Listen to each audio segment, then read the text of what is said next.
नमस्कार। आज हम बात करने वाले हैं एक बहुत ही जरूरी इंडस्ट्रियल प्रोसेस की, जिसका नाम है पाइप पैसिवेशन।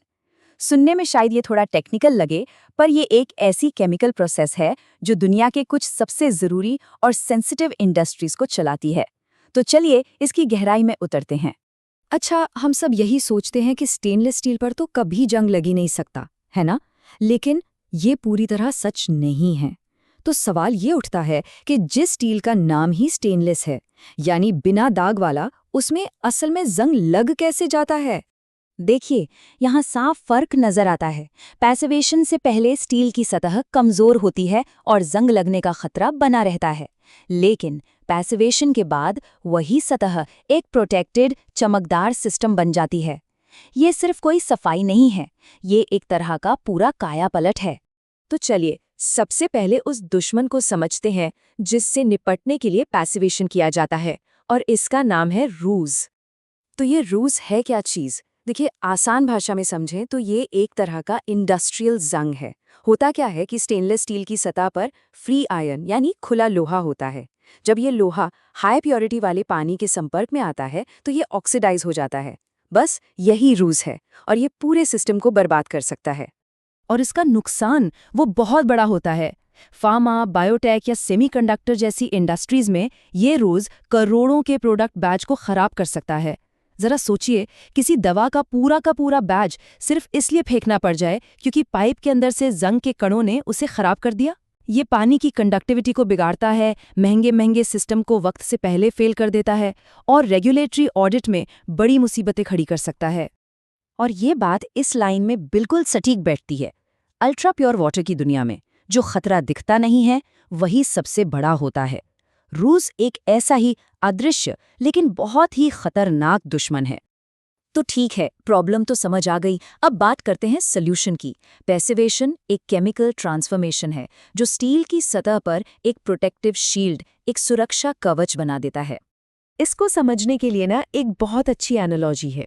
सोचिए, स्टेनलेस स्टील की जो सतह है वो हमारी स्किन की तरह है, एक नेचुरल प्रोटेक्टिव लेयर जो अंदर की चीजों को बचाती है। लेकिन होता क्या है, जब इस स्टील पर वेल्डिंग या मशीनिंग जैसा कोई काम होता है तो ये प्रोटेक्टिव स्किन, ये परत एक तरह से फट जाती है। इससे सतह पर फ्री आयरन बाहर आ जाता है और यही जंग लगने की असली वजह बनता है। और बस यहीं पर पैसिवेशन अपना कमाल दिखाता है। ये प्रोसेस उस फ्री आयरन को केमिकल तरीके से हटा देता है, और जैसे ही वो हटता है, स्टील के अंदर मौजूद क्रोमियम ऑक्सीजन के साथ मिलकर क्रोमियम ऑक्साइड की एक नई, कहीं ज्यादा मजबूत और पैसिव लेयर बना लेता है। यही है हमारी अदृश्य ढाल। तो सवाल ये है कि ये प्रोसेस असल में होता कैसे है? चलिए पैसिवेशन के 3 मुख्य स्टेप्स को एक एक करके समझते हैं। देखिए, इस पूरे प्रोसेस के 3 मेन पिलर्स हैं। पहला, एल्कलाइन डिग्रीसिंग, यानी एक खास केमिकल से पूरी तरह सफाई। दूसरा, एसिड बाथ, जो इस प्रोसेस का दिल है। और तीसरा, धुलाई और वेरिफिकेशन, ये पक्का करने के लिए कि काम एकदम सही हुआ है। अब जो पहला स्टेप है ना, वो सबसे ज्यादा जरूरी है, सतह को बिल्कुल साफ करना। इसके लिए एक एल्कलाइन यानी क्षारीय घोल का इस्तेमाल होता है, जो तेल, ग्रीस या किसी भी तरह की गंदगी को हटा देता है। अगर स्टील पर एक उंगली का निशान भी रह गया तो केमिकल वहां तक पहुंच ही नहीं पाएगा और पैसिवेशन अधूरा रह जाएगा। अब सफाई हो गई तो हम आते हैं मेन स्टेप पर, यानी एसिड बाथ। पहले जमाने में नाइट्रिक एसिड का इस्तेमाल होता था, लेकिन अब अमेरिका में ज्यादातर साइट्रिक एसिड को अपनाया जा रहा है। क्यों? क्योंकि साइट्रिक एसिड न सिर्फ हैंडल करने में ज्यादा सुरक्षित है, बल्कि ये पर्यावरण के लिए भी बेहतर है, और इससे ईपीए के नियमों का पालन करना भी आसान हो जाता है। एसिड का काम पूरा होने के बाद ये बहुत जरूरी है कि पूरे सिस्टम से एसिड को पूरी तरह निकाल दिया जाए। इसके लिए सिस्टम को डीआयनीकृत यानी डीआई वाटर से तब तक धोया जाता है जब तक पानी की कंडक्टिविटी परफेक्ट न हो जाए। इससे ये पक्का हो जाता है कि सिस्टम ऑपरेशन के लिए बिल्कुल शुद्ध और तैयार है। लेकिन सवाल ये है कि हम मान कैसे लें कि पैसिवेशन ठीक से हुआ भी है या नहीं? और यहीं पर बात आती है वेरिफिकेशन और इंडस्ट्री स्टैंडर्ड्स को पूरा करने की। देखिए, सक्सेस को नापने का एक सीधा सा पैमाना है, क्रोमियम और आयरन का रेशियो। एक अच्छी तरह से पैसिवेट हुई सतह पर क्रोमियम का रेशियो आयरन के मुकाबले कम से कम 2 गुना होना चाहिए, यानी 2:1 या उससे भी ज्यादा। और इस रेशियो को कंफर्म करने के लिए कोई अंदाज़ा नहीं लगाया जाता। इसके लिए एडवांस टेक्निक्स यूज़ होती हैं, जैसे ऑगर इलेक्ट्रॉन स्पेक्ट्रोस्कोपी यानी AES या ESC। ये तरीके सतह का एटॉमिक लेवल पर एनालिसिस करते हैं और पक्का सबूत देते हैं कि वो अदृश्य घाल ठीक से बनी है या नहीं। और ये सब सिर्फ अच्छी प्रैक्टिस के लिए नहीं है, बल्कि ये एक कानूनी ज़रूरत भी है। अमेरिका में काम करने वाली कंपनियों को ASTM A967 और ASME BPE जैसे स्टैंडर्ड्स का सख्ती से पालन करना पड़ता है। FDA जैसे ऑडिट के दौरान इन स्टैंडर्ड्स में फेल होना एक बहुत बड़ा रिस्क हो सकता है। और इसका फायदा वो तो जबरदस्त है।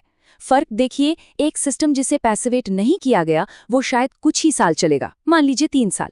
वहीं एक ठीक से पैसिवेट किया गया सिस्टम अपनी उम्र 10 गुना तक बढ़ा सकता है, जो 30 साल या उससे भी ज्यादा हो सकती है।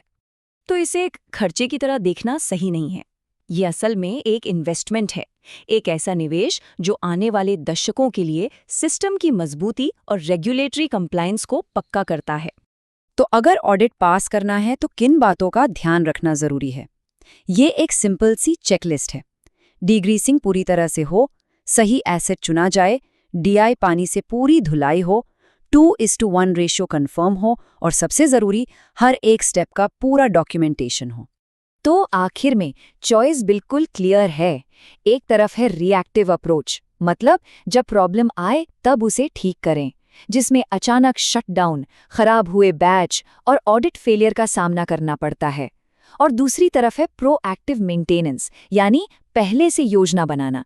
इससे सिस्टम लंबा चलता है, कंप्लायंस पक्का रहता है और लागत भी कंट्रोल में रहती है। तो अब सवाल सिर्फ ये है, क्या आपके सिस्टम की अदृश्य ढाल इतनी मजबूत है कि वो रूल्स का सामना कर सके, या फिर एक महंगा और खतरनाक रूल्स का दुष्स्वप्न बस दरवाजे पर ही है? इस पर सोचना बहुत जरूरी है। देखने के लिए धन्यवाद।